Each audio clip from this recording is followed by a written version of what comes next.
Hi, I'm Rachel B. Kaplan, and I'm your host of this show, Higher Health Now with Rachel, a place for people to find their definition of health and self-love, and ultimately tap into their true self. Today's episode is all about my favorite topic, fueling the body for optimal health.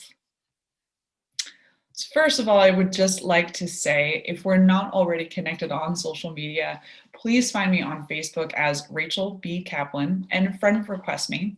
I'd be happy to connect with you there, or follow me on Instagram at higher_health. Please also jot down my email if at any point during this episode or previous episodes you have questions, you have concerns, you have any challenges, you want to ask me, please feel free to send me an email. That is the fastest way to get in touch with me. All right, so now back to our topic for today, fueling your body for optimal health. The bottom line is that the food we eat becomes our cells, our blood, our organs, our bones, every single part of us. So why would we fuel our body with junk? I know why, because it's everywhere. It's easy, and we're bombarded with advertising. When I look back at how I used to eat years ago, I cringe. But I didn't really know any better at the time.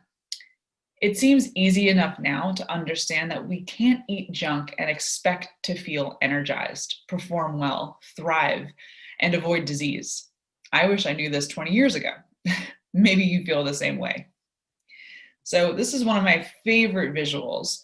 You can see here the person on the left, his body is fit, he's holding an apple and a barbell, and the workers are pretty easy. They're looking at maps or looking at ways to, be better and expand, and the person on the right is holding a burger and French fries, where the workers are working tirelessly to keep the body working and functioning properly, right? So when you obviously are fueling your body with whole foods that are serving you and serving your body well, your body is going to function, normally and easily, and feel healthy and energized. But when you're feeding your body maybe harder to process, or there's a lot of chemicals or additives to it, your body's going to have to work a lot harder to keep it from getting sick. So let's continue here. What we eat absolutely matters. We've been told to eat low-fat, nutrient-deficient foods, and then we wonder why we're always so hungry and we can't lose weight. We think it's our fault. We've been following bad advice for way too long. What if we changed our focus to eating healthier with whole foods? What if we changed our focus to getting healthier rather than being focused on losing weight? What if we focus on nourishing our body and giving it what it needs to thrive? I believe the biggest difference would be that you will lose the weight as part of a lifestyle shift, not because you went on yet another diet that you can't maintain indefinitely. The end result will be better because you'll have improved your health in the process. Now that is truly priceless. The food you eat can have a dramatic impact, right, on how you look and how you feel, like your mood, energy levels, your skin, your hair, as well as how you age. Food is fuel for your body. It's what gives you energy. This is just a start. I'm going to be covering more in the episode Food and Habits for Energy later this season. What I want you to know for now is that our main focus isn't on counting calories, but on the types of foods that fuel us and give us what we need for optimal health. When this is implemented as part of a mind and lifestyle shift, the result is achieving and maintaining an ideal weight range and having a healthier relationship with food. While calories do count for something, good health depends on far more complex factors, and simply reducing calories or fat isn't the answer. The foods you eat exert a powerful psychological influence, stronger than any act of willpower. They influence your hormones, silently directing your metabolism. They affect your digestive tract, your body's first line of defense, and they impact your immune system and your risk for any number of diseases and conditions. Your good health starts with the foods you eat. So let's go ahead and cover some basics. In addition to micronutrients, which are those vitamins and minerals your body needs, fuel for your body also comes in the form of macronutrients. Whole food, think real food, right? Macronutrients, protein, fat, carbohydrates, contain the highest levels of micronutrients, which are the vitamins and minerals, that are critical for our health and our well-being. Micronutrients are lacking in diets that include a lot of processed foods. This is why focusing on the quality of food and maximizing your intake of nutrients is so important, and why our focus is not all about counting calories. When we eat processed foods, we are getting very few vitamins and minerals. Counting calories may be helpful, but it's important to remember to always choose quality over just the number of calories a food contains. For example, chips worth 200 calories is not going to give you even close to the amount of what your body needs in nutrition as the 200 calories in fruits, vegetables, or other whole foods. Macronutrients are nutrients that contain calories. They are only 3 macronutrients. There's fat, carbohydrates, and protein. Macronutrients give us the calories we need for energy and growth. All natural foods contain a mixture of fat, carbohydrates, and protein, although some, primarily animal products, contain only 2 out of the 3. So now let's talk about these macronutrients and specifically focus on protein for a second. Protein is an important essential nutrient because your body uses it to build new cells, maintain tissues, and synthesize new proteins that make it possible for you to perform basic bodily functions. Proteins are nutrients that are essential to the building, maintenance, and repair of your body. They're tissues such as skin, internal organs, and muscles. They are also the major components of your immune system and hormones. Proteins are made up of substances called amino acids, 22 of which are considered vital for your health. Your body can make 14 out of these amino acids, but the other 8 are known as essential amino acids and must be obtained from the food you eat.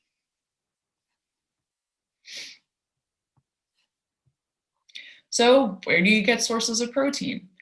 So many different sources, and I recommend getting them from a variety of ways. Protein is found in both animal and in plant foods like beef, chicken, fish, eggs, nuts, seeds, dairy products, legumes, grains, and some vegetables. Protein helps us feel satiated, which is that feeling full and satisfied. So be sure to incorporate it into every meal. It also helps stabilize blood sugar levels and minimizes your mindless munching. Each person has different protein needs based on their weight, their age, their fitness level, and other factors. By incorporating different types of protein into your diet, you can learn which protein works best for your individual requirements. Tracking what you eat and noting how you feel and how your body responds will give you a clear picture on what you are consuming and what makes you feel the best. All right, carbohydrates. So carbohydrates are very important for our bodies for many different reasons, including giving us energy to all of our cells and aiding in the recovery from physical activity. Carbohydrates can also be a good source of fiber, which is very important as it's a sponge for toxins. Carbohydrates can be categorized as refined or unrefined. They're also called processed or unprocessed, simple or complex. Unrefined carbohydrates are full of nutrients, fiber, vitamins, and minerals, which are necessary for the production of energy in the human body. Examples of unrefined carbohydrates include vegetables, fruits, beans, nuts, seeds, and whole grains. By adding fresh whole foods into your diet, a big benefit you may notice right away is improvement in your digestion and elimination. Let me go back one second. Let's talk about refined carbohydrates.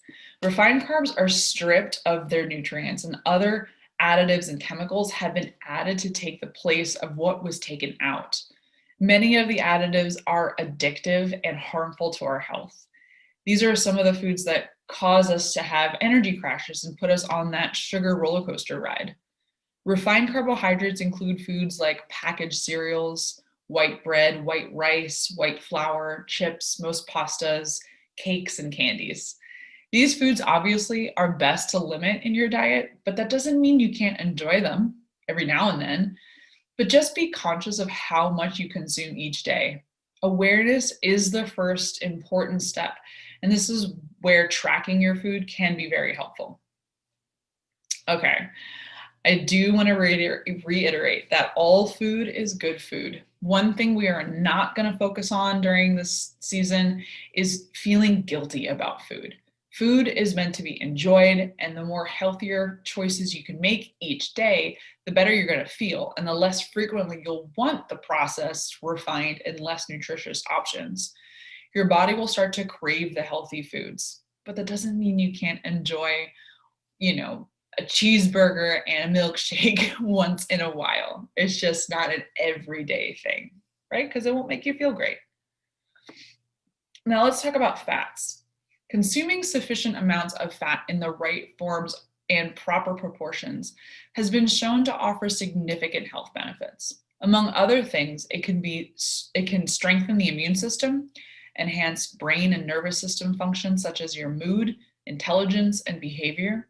It can greatly reduce cardiovascular disease, increase energy and performance, give you that healthy skin glow, hair, and nails, can help regulate body weight, and improve organ and gland function.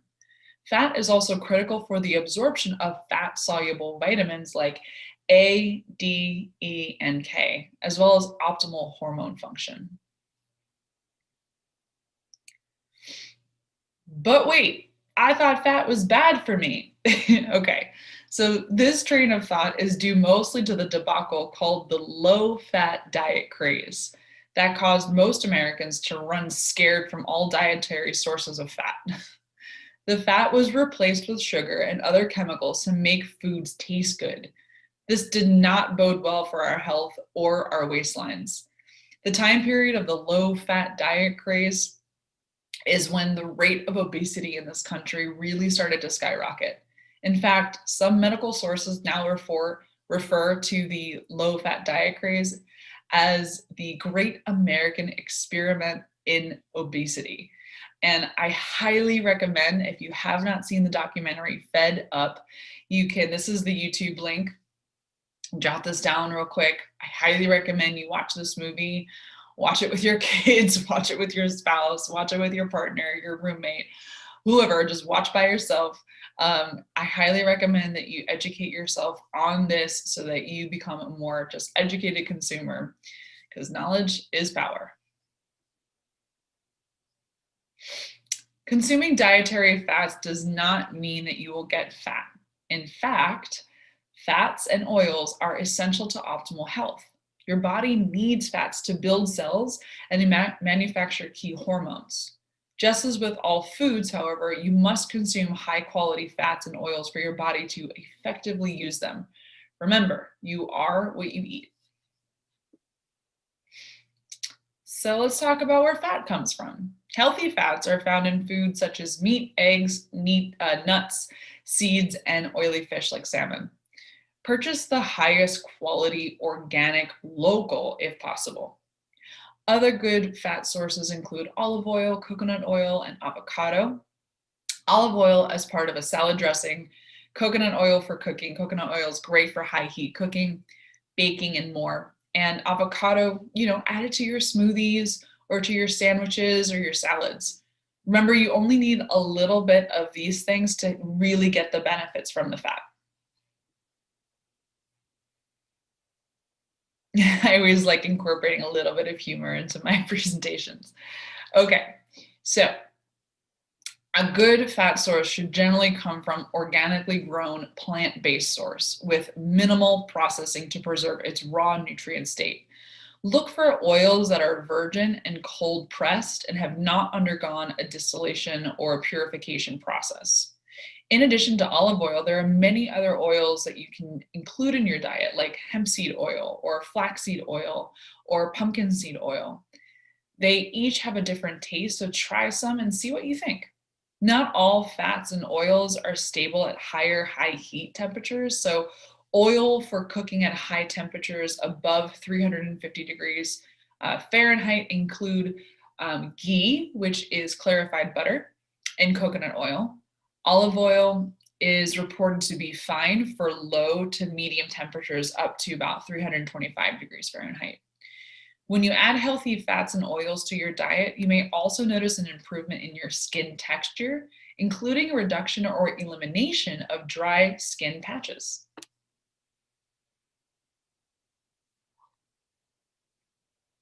So here are some fats to avoid. Unhealthy fats abound in fast foods, processed foods, chips, crackers, cookies, and many snack foods. Most processed foods contain hydrogenated oils, which are highly processed oils that we want to avoid. These cause inflammation in the body. Inflammation is the leading cause of chronic disease.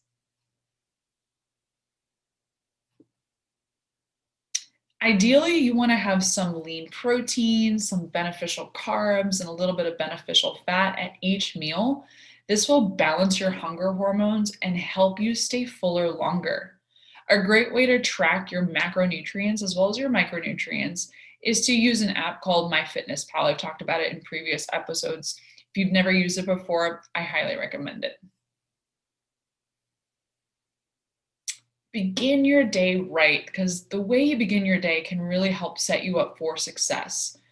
So I like starting my day with some lukewarm or room temperature lemon water. First thing I put in my body, a nice big tall glass or a mug. If it's cold outside, I'll make a hot lemon water.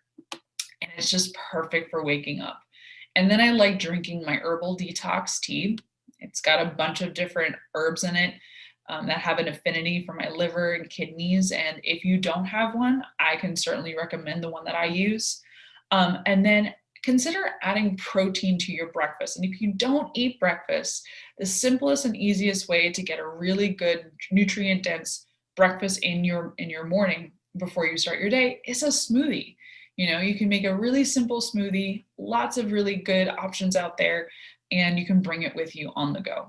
And if you don't have a protein mix that you like, some of them can be chalky, some of them have a weird aftertaste. I have one that I use and I represent, so certainly reach out to me if you want any recommendations. I will say that when you add protein to your breakfast, you'll discover that you'll actually feel fuller longer and you're not going to experience a mid to late morning crash. So if you're not used to eating breakfast in the morning and you just go about your day, do you ever find yourself mid-morning or late morning really, really, really hungry and you just go for whatever you can put in your mouth? Well, so that would absolutely change, and it'll actually help you stay more focused and have level energy and high energy actually throughout the day. So, see what works. Try a different breakfast each day for a few days and just see which one works for you. Gives you the most sustained energy, keeps you fuller longer, and have you feeling good. If you're on the go in the morning, if you have to leave the house in the morning and go to a job site, I always say protein smoothie all the way because you can just make it quick and bring it with you. If you have more time in the day, maybe make a little egg scramble with some veggies or tofu scramble if you're vegan. And even oatmeal, right, is awesome, great fiber. You can add some nuts, some seeds, some honey or a little bit of maple syrup and some raisins to it, right? You can certainly add a scoop of protein shake powder to it as well if you wanted some added protein, but that's also a really good option. And be open to trying new things and see which one works best for you.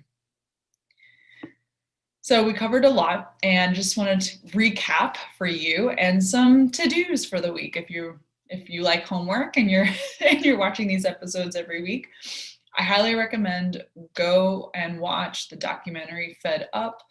You can find a full version of the documentary on YouTube. Try different foods for breakfast, a protein smoothie, an egg scramble or tofu scramble, or some oatmeal. Use a food logging app like MyFitnessPal to get an idea of how much protein, fat, and carbohydrates you're actually getting every day.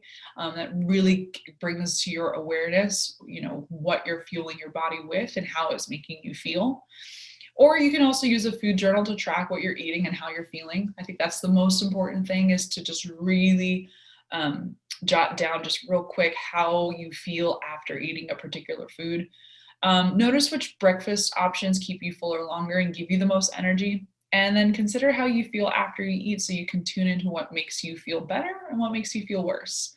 And again, if you have any questions, you want to meet with me one-to-one, you want to get a little bit deeper, a little bit more personalized with me, you can certainly visit my website at higherhealthnow.com. You can go to my link. You'll find a link in my website to fill out a client care form, and I'll be in touch with you within 24 hours. And we can certainly set something up to have a deeper conversation that's a little bit more personalized for you. So thank you again so much for tuning in this week's episode of Higher Health Now with Rachel. I will see you next week. Have a good one. Bye.